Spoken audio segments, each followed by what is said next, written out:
Bienvenidos a nuestro curso virtual de Historia Universal para el segundo grado de secundaria. Les saluda el profesor Andy Ortiz Tomasto. Recuerda que la consigna de esta semana es: soy honesto cuando no copio en los exámenes. El día de hoy vamos a seguir conversando sobre la reforma religiosa. Para eso tenemos que recordar este movimiento protestante iniciado por Martín Lutero en Alemania, debido a la corrupción que estaba viviendo la Iglesia Católica, como por ejemplo la venta de indulgencias y la venta de simonías, entre otros. Ante esta situación, Martín Lutero propone una nueva forma de llevar la religiosidad y tiene como consecuencias el surgimiento de nuevos grupos religiosos, como por ejemplo el luteranismo. Eso, con el paso de los años, va a influir en otros países. Ahora vamos a ver otros movimientos protestantes que surgieron en Europa. Comencemos con el calvinismo. Esta doctrina religiosa tiene este nombre debido a Juan Calvino, que es un francés iniciador de este movimiento. Para poder analizar el caso de Francia tenemos que remontarnos al año 1516, en que se firma un tratado, un acuerdo entre la monarquía francesa y la Iglesia Católica, en el cual se establecía que Francia, la monarquía, debería cuidar y proteger a la Iglesia Católica dentro de sus dominios. Y todo estaba normal.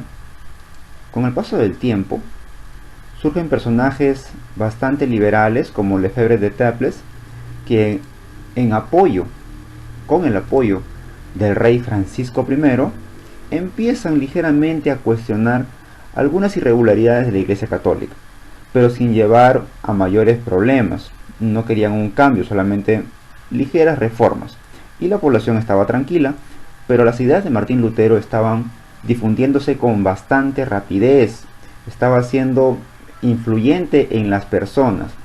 Por lo tanto, esta situación va a llegar a un colapso cuando ocurra el famoso asunto de los placards, el asunto de los carteles también se le llama, donde aparecen publicados varios carteles criticando a la Iglesia Católica.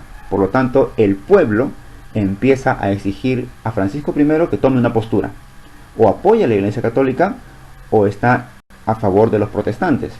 Lo que hace Francisco I es apoyar a la Iglesia Católica y condenar a la hoguera a los diferentes protestantes seguidores de Martín Lutero. Por lo tanto, muchos reformistas van a tener que huir de Francia.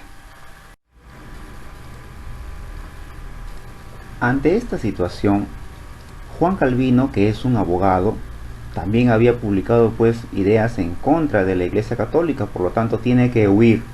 Es exiliado de su patria, es decir, expulsado de su país, que es Francia, y se dirige a Ginebra, que queda en Suiza. Allí, con el apoyo de algunas autoridades de clase alta, logra, después de convencerlos, instaurar su doctrina, una doctrina que él está planteando en contra de las irregularidades de la Iglesia. Eso a través de las ordenanzas eclesiásticas del año 1541, donde se establece una teocracia como forma de gobierno en Suiza. Una teocracia implica que el poder religioso está por encima del poder político, y en esta forma de gobierno los sacerdotes, algunos pastores y clérigos se habían hecho cargo del poder. Además, Juan Calvino plantea normas bastante rigurosas de comportamiento para regular la forma de vida de las personas y que no caigan en pecado. Por lo tanto, es tan fuerte su doctrina que incluso designa normas para la diversión. No cualquiera puede divertirse de la manera que desee. Juan Calvino, en el año 1558, crea la Academia de Ginebra. A través de esta institución se iba a formar a los nuevos pastores y misioneros para difundir esta doctrina calvinista. Y claro, los personajes que van a estar instruyéndose ahí van a estar muy inspirados, van a verse muy involucrados en este asunto y van a ser llevados a diferentes lugares difundiendo esta doctrina de Juan Calvino, y va a tener bastante acogida en diferentes países, como por ejemplo los Países Bajos, Escocia, allí surge el movimiento presbiteriano, Inglaterra, Alemania Occidental, Hungría, Polonia e incluso la misma Francia, que había sido declarada fuertemente católica. Muchos franceses van a terminar optando por el calvinismo, y a aquellos personajes se les va a llamar hugonotes. Como tú puedes ver el mapa, acá tenemos la expansión de la reforma luterana en color verde, calvinista en color rosado y anglicana en color crema. Centrémonos en la zona de color rosado, toda la expansión de Juan Calvino.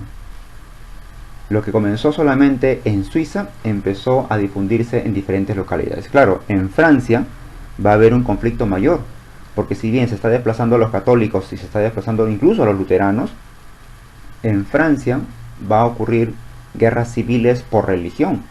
Un gran ejemplo de esto es la matanza de San Bartolomé, que fueron semanas en que los católicos empezaron a asesinar a los hugonotes, a los seguidores de Juan Calvino. Bueno, ¿y qué cosas nos dice básicamente esta doctrina calvinista? Por ejemplo, lo más importante es la predestinación de la vida y del alma. Juan Calvino afirma que no importa las acciones que tú hagas, porque Dios ya ha definido tu futuro, ya ha definido si te vas a salvar yendo al paraíso o si vas a ser castigado en el infierno. Por lo tanto, esta es una excusa para mantener el orden establecido en la sociedad. ¿Por qué? Porque si el campesino cree que con su accionar, con su actitud, con su buen trabajo, va a ser recompensado, con el calvinismo eso no puede ser posible. Dios te ha designado, te ha predestinado para que tú seas campesino, y tus hijos sean campesinos, y tus nietos campesinos, y así sucesivamente. Hagas lo que hagas, Dios te ha predestinado así. De esa manera se mantiene el orden, para que nadie se rebele, para que las autoridades sigan gobernando, para que los campesinos y la clase trabajadora sigan esa situación desprivilegiada. Otro de los aspectos es la salvación que se va a dar por la fe. Tú tienes fe, tú crees en el pensamiento calvinista y crees en Dios, te puedes salvar. Y además le suma el éxito material. Es importante tener cada vez más bienes, más riquezas. Claro, esto le conviene a Juan Calvino, en parte porque va ganando más seguidores, como son los burgueses que tienen dinero, y a su vez porque se puede tributar cada vez más a la iglesia que él está formando. Y por último, la liberación de la iglesia de toda sumisión del Estado. Muy diferente a lo que ocurría antes, donde el Estado estaba por encima de la iglesia, donde el rey tenía más autoridad que la iglesia. Acá no, acá la iglesia y el Estado están completamente separados. El rey no puede involucrarse en asuntos religiosos. Y otras cosas más, como por ejemplo se prohíbe algún tipo de bebida alcohólica, los juegos de azar que conducen al pecado, la ropa incluso que no debe ser muy apegada para evitar malos pensamientos, entre otras cosas. El caso del anglicanismo es una situación diferente. Aquí el mismo rey de Inglaterra, Enrique VIII, rompe relaciones con la Iglesia Católica, a pesar de que en un primer momento Enrique VIII se ha declarado defensor de esta doctrina. ¿Qué es lo que ocurrió? Enrique VIII estaba casado con Catalina de Aragón, de ascendencia española, pero Enrique VIII quería un hijo varón. Los hijos que había tenido con Catalina de Aragón habían fallecido y la única sobreviviente era María. Por lo tanto, Enrique VIII solicita ante el Papa Clemente VII la anulación de este matrimonio, es decir, quiere el divorcio. Pero se sabe que en la religión católica el divorcio está prohibido. A pesar de eso, el Papa Clemente VII pudo haberlo realizado, pero por razones políticas no lo hizo, ya que la Iglesia Católica tenía una fuerte alianza con los reyes de España y no iban a permitir que Clemente VII apruebe este divorcio. Por lo tanto, Enrique VIII decide romper relaciones con la Iglesia Católica y él mismo hacerse cargo de su iglesia en Inglaterra. Es así que Enrique VIII es nombrado protector de la Iglesia de Inglaterra, sin mayor oposición porque la población solamente se dedicó a aceptar. El único opositor fue su canciller Tomás Moro, y por esa oposición lo sacan del cargo. Por lo tanto, cuando Enrique VIII ya asume el control eclesiástico, vuelve a casarse, en esta ocasión con Ana Bolena. Más adelante, luego de la firma del Acta de Supremacía, Enrique VIII será nombrado jefe supremo sobre la tierra de la Iglesia de Inglaterra. Y nuevamente, la población no se puso en contra, no se opuso. Por lo tanto, el único que va a ser detractor de las ideas de Enrique VIII va a ser Tomás Moro, con lo cual Enrique VIII, para deshacerse de él, lo mandará a decapitar.